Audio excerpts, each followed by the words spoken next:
Hi friends, this is Miss Thompson. Last week we talked about color, so I thought it would be fun to read this book, Sky Color by Peter Reynolds.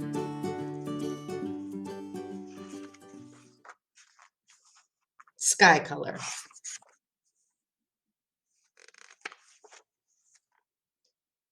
Marisol was an artist. She loved to draw and paint, and she even had her very own art gallery. Is that a refrigerator?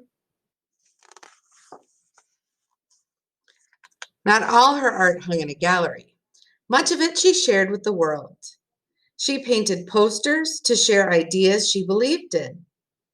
At school, Marisol was famous for her creative clothes, her box of art supplies, and her belief that everybody is an artist. Yes, Marisol was an artist through and through. So when her teacher told the class they were going to paint a mural for the library, Marisol could not wait to begin. The classroom buzzed with the sound of brainstorming. The students talked and sketched. Together they made a great big drawing. Then they marched to the library. I'll paint a fish. I'll paint one too. I'll paint the ocean, Marisol shouted. I'll paint the sky. Marisol rummaged through the box of paint but could not find any blue.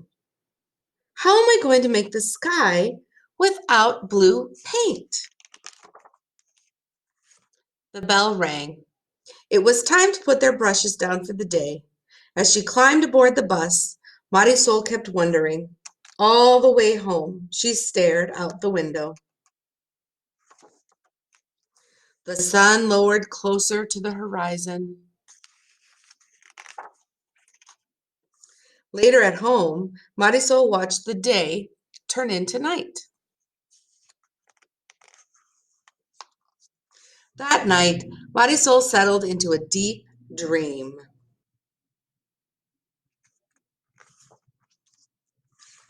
She drifted through a sky swirling with colors.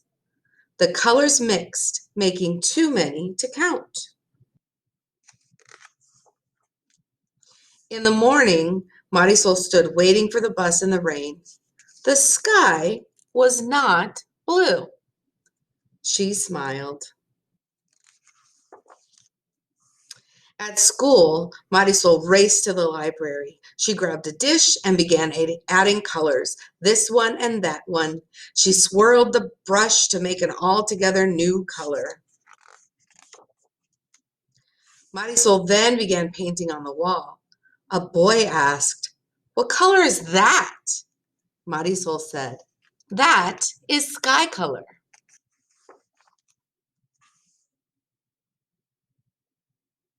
Isn't that beautiful? All of the different colors she used for the sky, but all the blue paint they used up on the water. It's one of my favorite stories. I love that story because it reminds us that we don't always have to color everything the color that we think it's supposed to be. Sometimes we can get creative and we can get inventive and we can create new colors for the same old things. For today's activity, we are going to draw a picture. It's called a landscape. And the reason it's called a landscape is because it is a picture of the land. But we're also going to talk about the element of art called space. Now, space is all about how things are placed on the paper. Let me explain. A landscape has four parts: the horizon line, the background, the middle ground, and the foreground. The horizon line is the line where the sky and the ground meet. And this line is super important because this is going to help us determine how big the items we include in our picture, how big those items are going to be. The background is the part of the picture farthest away from you and nearest the horizon line. It's at the top of the picture. Things here are going to be small.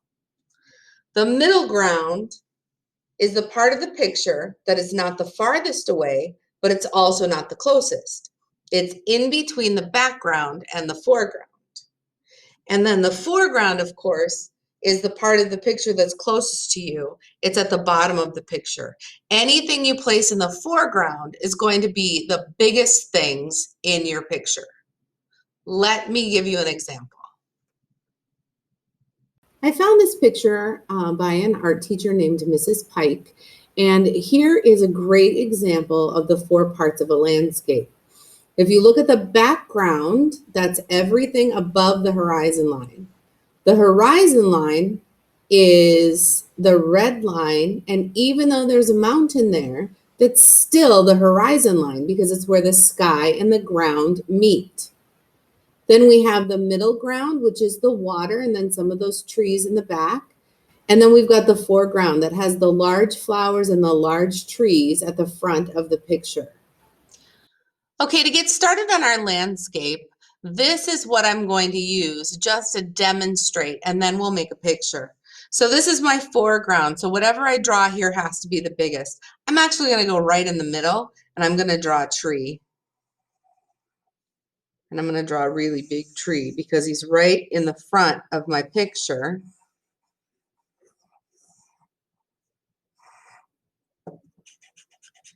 Now, if I was going to do this, I would actually erase this because we can't see through our tree, right? But this, I'm just going to give you an example. So here's my my foreground, my tree that's in the foreground. Now let's do a tree in the middle ground right about here.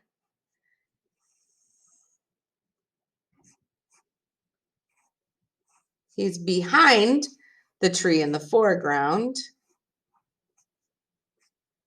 Okay, so there's my middle ground tree.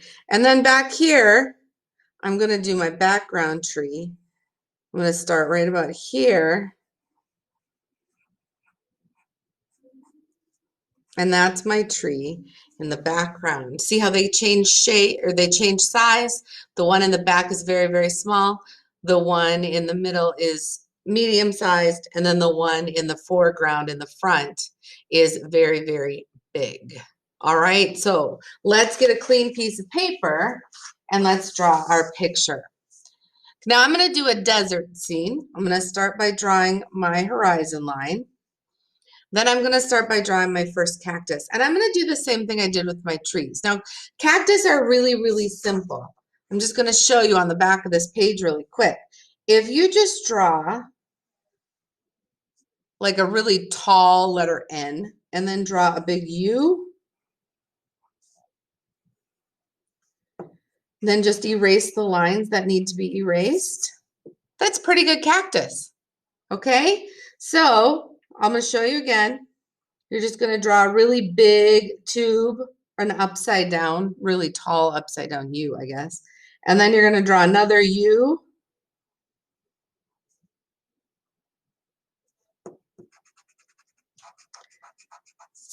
And there's your saguaro cactus. Okay, now let's make some on our picture. Okay, I'm going to make my first one like I did with my trees. I'm going to make it in the middle of my picture. I'm just going to draw a large tube. I'm going to give him one arm over here. I'm going to give him another arm over here, a little bit lower. All right, so there's my first cactus. I'm going to add some detail to that in just a minute, but now I'm going to make my medium-sized one. I'm going to put it over on this side. I'm going to start him right about here. Now he needs to be a little bit thinner, not quite as big with his arms. I'm going to give him one arm, I think. We'll give him two, just to change it up a little bit. There we go. He's got his two arms. Then I'm going to make my very small cactus here in the background.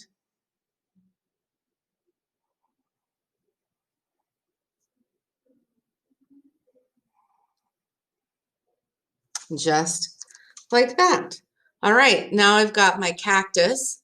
Now I'm going to outline this with a Sharpie, and then I'm going to erase all my extra pencil marks.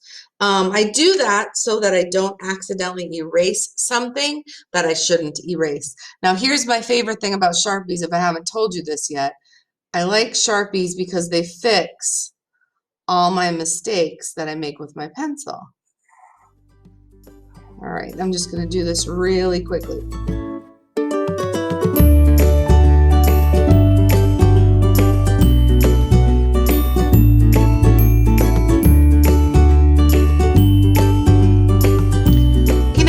Some detail on our cactus because we know that they're spiky. Now, one of the things we're going to talk about in the next few weeks is something called texture. Texture is simply just the way something feels. Okay, so I'm going to take my pencil and I'm going to start at the top and I'm just going to draw those lines that we see in our cactus. And we're going to give them to the arms too.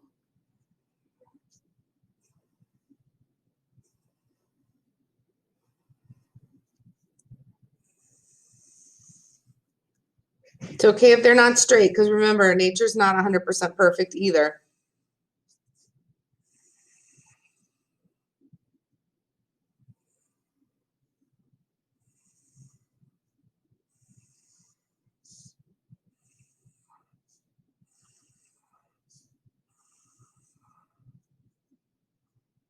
Even our tiny ones got some details. May not be able to see it great, but they're still there. All right, now you may have noticed that I left these open. The reason I did that is because I am going to get my skinny Sharpie and I'm going to actually draw the ground with some rocks. Just draw a few pebbles around there. Now, are these rocks going to be bigger or smaller? If you said bigger, you are correct, because this is closer, so we're going to make our rocks bigger over here. Maybe one right here and a couple little pebbles. I like that. And then we're going to do one more over here, and these rocks are going to be the smallest. Okay, so now we've got our cactus, we've got our pebbles, and now we can start to color. Now, the reason I read you that book, Sky Color, is because sometimes the desert doesn't always look brown. If the sun is setting, sometimes the cactus don't always look green. So I want you to be as creative with these colors as you want to be, okay? So have fun coloring, and I'm going to keep working, and I will talk to you when I am all finished.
My picture.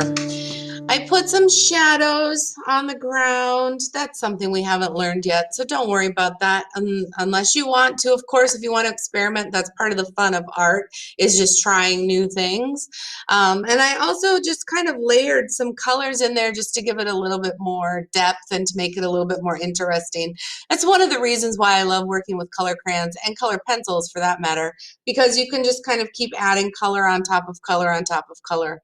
Now I did mine traditional. Now I told you you didn't have to do that. If you want to, you can, but if you would rather just color it whatever color you want, go ahead. If you don't want to do a cactus picture, that's okay too. You can draw something else, but what we're working on this week is landscapes. Okay, so work on those landscapes.